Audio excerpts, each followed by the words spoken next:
This is our pond A. From there, the width is 13 meters, and the length to the other side is this one is 20 meters. Same here, 20 meters by 13 meters. So this one has its inlet.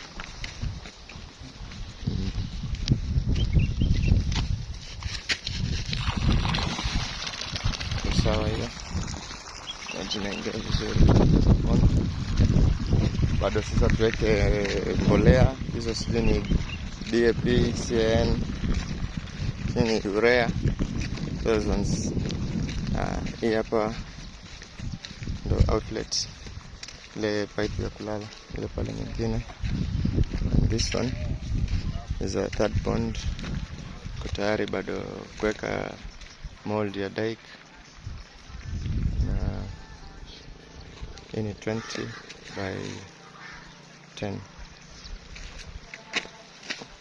Huku mwisho iko na harvesting box. Tumeweka samaki kidogo hapa kasi kutest tu maji kuona kama iko sawa.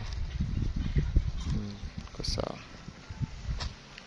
Ndio stand up pipe na drainage na ile pale na drainage huku na harvesting box.